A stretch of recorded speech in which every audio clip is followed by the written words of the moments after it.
Mavericks are heading to the Western Conference Finals. Shout out to the Mavs for getting it done. It was a total team effort today, and we're obviously going to get into what happened in the game, but first let's shout them out. First, let's talk about Dereck Lively. Not only was he gigantic in the entire series, he had so many big plays, but today he was so good for them. He ended up having 15 rebounds, and the Mavs needed every single one of those, because if you watch the game, you know that it came down to literally the last shot. They won the game on PJ Washington shooting free throws. So they needed every single one of those 15 rebounds. And he was awesome today. And just in general, remember, he's a rookie. He is a rookie center. And yes, he has Luka and Kyrie on the team who have experience. But he was key in big moments, and he really didn't make mistakes. And the one area where he is, needing some improvement is his free throw shooting. And although in the first, I think maybe 3 games, he wasn't shooting it well and they were doing, hack a Dereck Lively, in games, at least in game 6 and game 5, I'm not sure about game 4, but in 5 and 6, he was hitting all his free throws. I think he was 2 for 3 today. And then the other night, he might have been 5 for 6 or 7 for 8. He was getting it done at the free throw line. Under pressure. This is a rookie. So shout out to Dereck Lively, because they do not win this series without his help. He was awesome, like I said, on the boards, at the free throw line when he needed to, always being there as a lob threat and making those when they lob it up to him. He would catch it, put it in, all that stuff. So shout out to Dereck Lively, because his impact may go unnoticed, but it shouldn't. Luka had a 29-point triple-double, which, is usual for him. He's always getting triple doubles with 30 points. He was very good today, of course, and he's part of the reason, of course, that they won. Kyrie as well, those two did their thing. Kyrie was not a big scorer in this series, at all, which kind of shocked me that he really wasn't scoring the ball a ton. And I understand that, I think I forgot on what broadcast, that they were saying something that Kyrie wants to focus on defense more and, those kind of things, and not necessarily his scoring.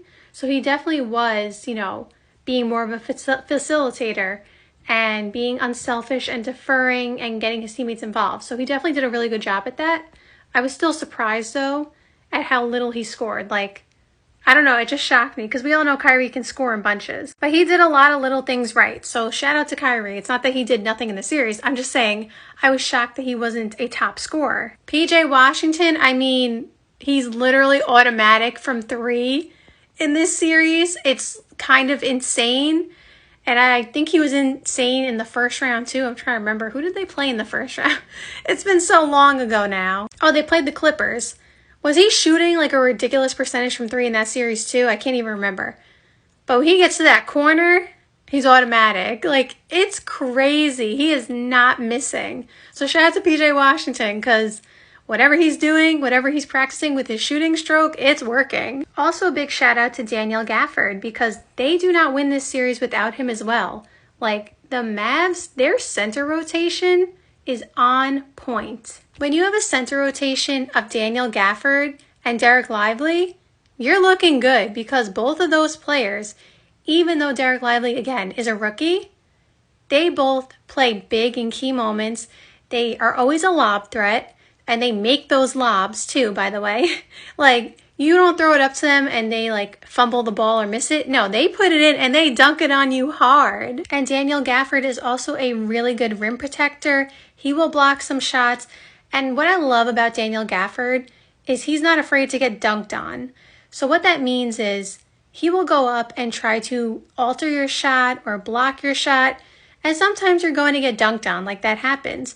But that means that you're trying to play defense on every possession. And I love that way more than someone who just gets out of the way because they don't want to be on somebody's poster highlight.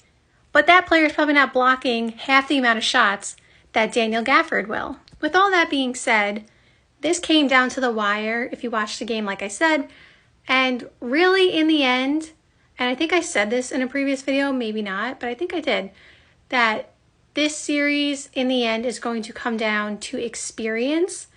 And the Mavs ended up winning because they have experience and they're able to know when to turn it on at certain moments and how to get certain shots and slow down the game in ways that the Thunder just don't know because they're inexperienced. Because the Thunder had a lead, and a pretty decent lead throughout the game, but the Mavs knew exactly the right time to just kick it into second gear, put in the extra effort, and they just backed down the Thunder, and the Thunder didn't really know how to respond. Like I said, it came down to the wire, so the Thunder, continued to make shots. And shout out to Shai Gilgeous-Alexander. He was big time in this game. He hit a huge shot, a huge three at the end of the game that almost won the game for them. So it's not that the Thunder didn't show up at all, but it was that every time when the Mavs started backing them down, the Thunder would respond. The Mavs had an answer, and they had a better answer, and that comes with experience. So I feel like a lot of this, the reason that the Mavs won today was due to their experience. But this is nothing to be said about if you are the Thunder or a Thunder fan, because they were this close to going to the Western Conference Finals as like one of the youngest teams in the league. And they didn't even make the playoffs last year. So this is something to celebrate, not to be sad about. But shout out to the Mavs. They are going to play either Minnesota or Denver. So let's see how Game 7 goes tomorrow, because I am excited to see who their matchup is.